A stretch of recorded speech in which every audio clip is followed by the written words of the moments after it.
So this morning, as September comes to a close, we are concluding our reading of the 4th chapter of the book of Micah, as we have journeyed with the prophet in the midst of times of chaos and hope within the life of the people of Israel. And so we continue in this regard as this reading comes to an end. So let us hear now the words of the prophet. And you, O tower of the flock, hill of daughter Zion, to you it shall come, the former dominion shall come, the sovereignty of daughter Jerusalem. Now why do you cry aloud? Is there no king in you? Has your counselor perished, that pangs have seized you like a woman in labor? Writhe and groan, O daughter Zion, like a woman in labor.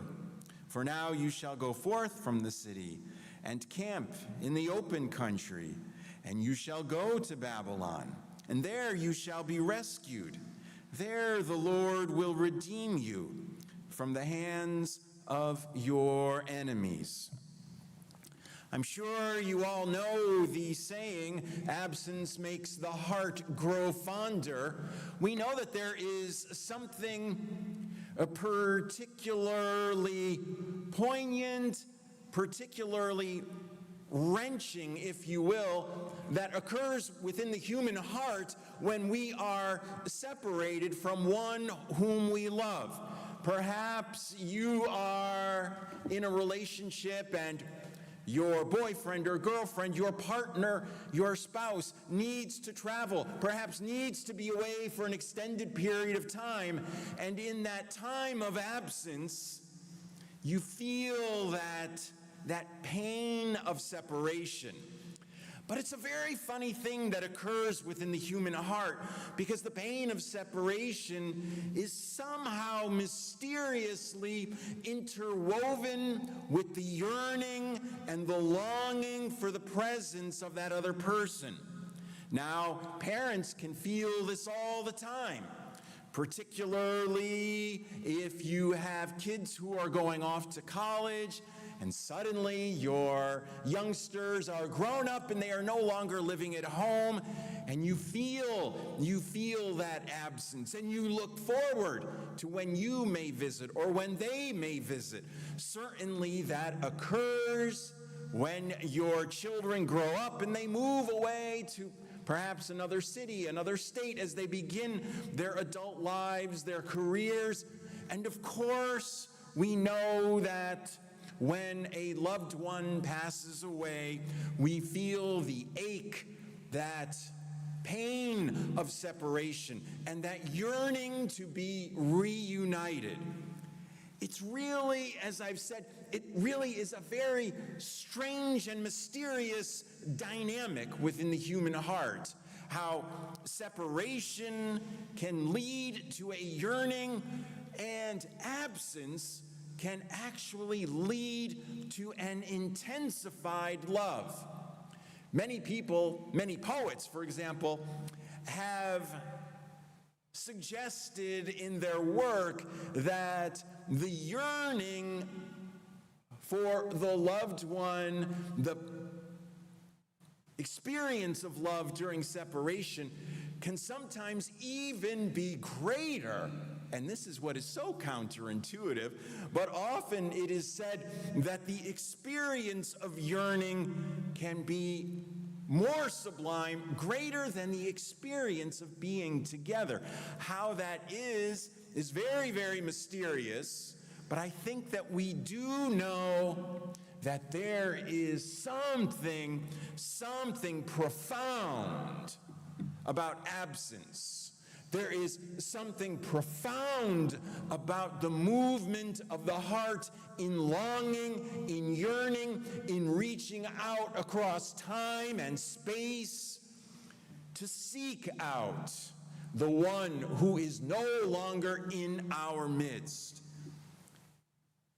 When we read the second letter of Paul's letter to the Philippians in August, certainly we saw that in Jesus, that moment of yearning, that moment of absence, as Paul writes, reaches this climactic moment when he is emptied, when he experiences this tremendous absence. He experiences the tremendous absence of the one whom he has addressed as Father. Of course, we see that in his cries, his final cries upon the cross, that crying out, that lamentation, that yearning. And it is in that moment of lamentation and yearning that we see the profound depths of love that come from his heart. And certainly, when we see someone around us who is experiencing the absence of a loved one, we witness the depths of a love that reaches out across time and space. We see the depths of love revealed and made manifest in yearning. And it is the case for the people of Israel in their relationship with God. And certainly here, Micah speaks of that. Micah, as we have seen, has talked about the mess that the people of Israel have discovered themselves in. And in that mess, they have experienced the absence of God, or the hiddenness of God. They have experienced a separation from God. And here, Micah addresses that in a very pointed and in a very powerful way when he says to the people of Israel, "Are you like a woman who is experiencing the pangs of labor? Are you like a woman who is writhing in pain because of the contractions experienced during labor?" Micah goes on and says, you have gone forth, you have been sent forth from your homeland, and now you are in Babylon. You are experiencing absence on so many levels. We have seen in the Old Testament that the presence of God is so profoundly linked to the experience of home, the experience of the land of the people. And when the people have been displaced and when they have been sent forth to Babylon, they experience the absence of God in a profound way by the loss of their home, by the loss of their temple, by the loss of all that is familiar, and a loss of the presence of their God, the God of their forefathers, the God of their foremothers. And it is a profound sense of absence that is like the labor pains that a woman experiences. Micah uses that particular image for a very significant and very clear reason. The pain that is experienced during childbirth culminates in the tremendous joy, the tremendous elation, the tremendous presence of a baby at the end of that process. And so for Micah, this experience of absence, which causes such great turmoil and contraction, if you will, within the heart of the people, it is pointed to deliverance. It is pointed to a time of great presence, a time in which an exile has come to an end, a time in which reunion is made possible, a time in which, much like when a child enters the world, a time in which there will be joy, for the people will live upon their land once more. The people will return home to all that they have known, and once more the people will sense the presence of God. To Babylon and back. Micah is speaking of this profound crisis within the life of the people of Israel. It is a crisis of absence. It is a promise of presence. And we see that so much of our Bible, so much of the experience within the Bible is that of absence and that of yearning. It is that of absence and that of longing, with a profound, profound hope that though we may be in Babylon, we're going to go back. Though we may be experiencing the pain of labor, there will be a birth. Though we are experiencing the yearning when we long for someone who is not with us, there is a promise of reunion. And that comes to us now as something very, very important and concrete within our own lives, within our own spiritual lives. If I have suggested to you, and I think this is accurate, that we see in the Old Testament a tremendous experience, a tremendous, pervasive experience of longing and yearning in the midst of absence, so too we discover that within our own lives. Sometimes we are told that the vitality of our spiritual life rests upon this experience of the presence of God. That we are spiritually vital when we can say, I know that God is with me. I feel God all of the time. That is a blessing. But how many seasons within our lives are we feeling as though we are in Babylon? How many seasons within our lives do we feel an absence, a longing, a yearning? There would be some who would say, oh, if you are feeling God's absence, well, there's something wrong with your heart. There is a sin that you haven't confessed. There is an issue within you that is an impediment to your relationship with God. I'm sure perhaps you have heard that kind of language tossed around, that when we experience absence, we've got a problem that needs to be solved. However, what I would suggest to you, it's on the one hand very simple, on the other hand incredibly profound and incredibly helpful for us within our spiritual lives. An experience of absence is not a sign of a spiritual flaw within you.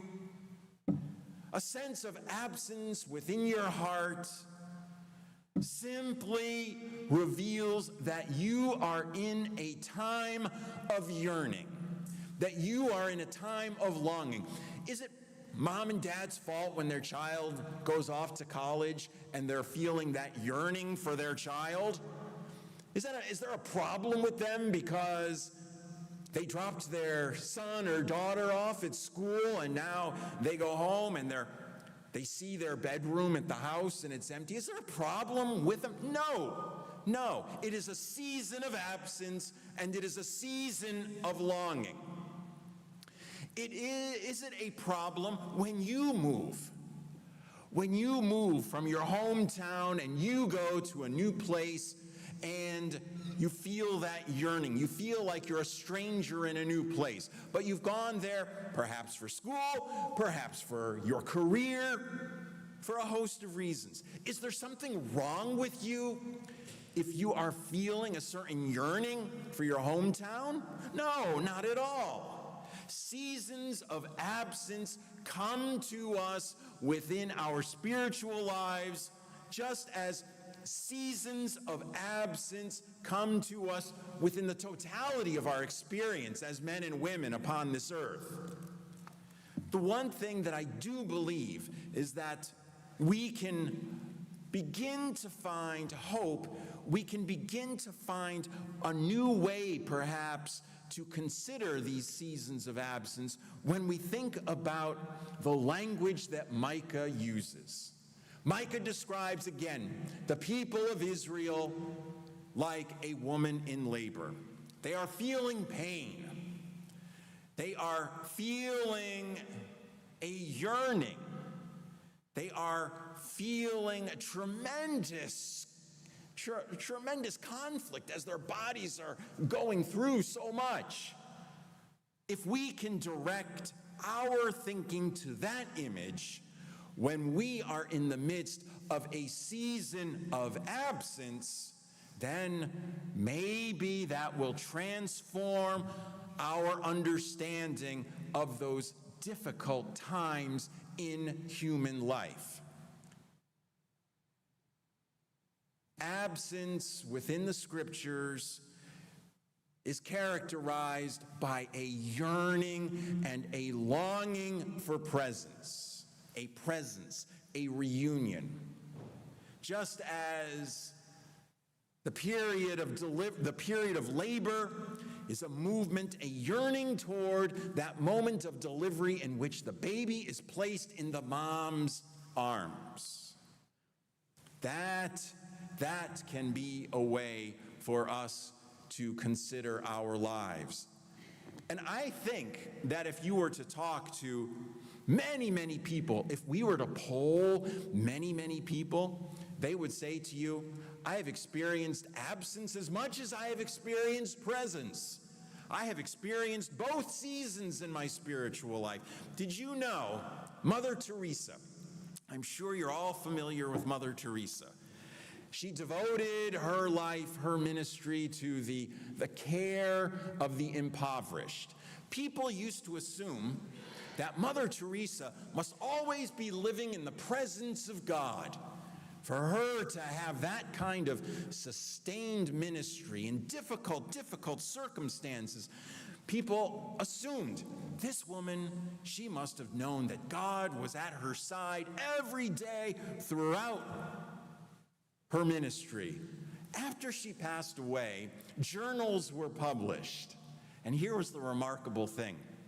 Mother Teresa would write in her journals that she experienced absence much more than she experienced the presence of God. She experienced absence, and she wrote about, in that time of absence, her heart was yearning for God. Her heart was longing for God. And incredibly, she came to understand, as revealed in her journal, that this love in separation, this love that motivated her longing, her yearning, somehow, she wrote, she discovered that kind of expression of love as the sweetest, not easy, but the sweetest manifestation of love. The love of yearning. When mom and dad are feeling the absence of their child whom they've dropped off at school, that absence, that feeling, there's a sweetness to that love. It's difficult, but there's a sweetness there. When you're moving to a new place and you're looking back at your hometown and you're feeling that absence, the fondness that you have for your hometown, that's difficult. But Mother Teresa would say, isn't there a sweetness in our longing for that place? Isn't there a sweetness in that yearning? Absence makes the heart grow fonder, is how the expression goes. And it seems so counterintuitive, but I think that we have had that experience. Now, I don't want to glorify absence and say, oh yeah, this is what we should all yearn for. This is like the very best way to live our spiritual lives. What I am trying to say is that in the human experience, in the human life, we experience both seasons. Seasons of emptiness and seasons of fullness. Seasons when we are together and seasons when we are apart. On the human level, but also in our relationship with God. What I would like to suggest for you this morning is that you do not see those seasons of absence as indicating that there is a problem with your heart, that there is a problem within your soul, that you are flawed spiritually. Rather, I would like for each of us to find hope in knowing that the yearning that we have in those times of absence or emptiness, the yearning that we have, that yearning is a very sign of our vitality. That yearning that we have is a very sign of the heart's beating. That yearning that we have is the very sign of a love that is indomitable. Jesus reveals that to us in his moment of desperation. Micah says, for the people of Israel, you're feeling it now, but you will experience that presence. You're not home now, but you're going to go home. God seems far away now, but you will encounter God again. These seasons come and go within our lives. You're not a spiritual misfit if you are experiencing absence, but rather follow the movement of your heart. Follow the yearning within your heart whenever you experience separation on whatever level. Follow the yearning of your heart and know that when you are longing, when you are yearning, your heart is alive and well, and you are experiencing the tremendous beauty of a person in labor, the tremendous beauty of a person who is anticipating something, someone, an experience brand new that changes everything. Amen.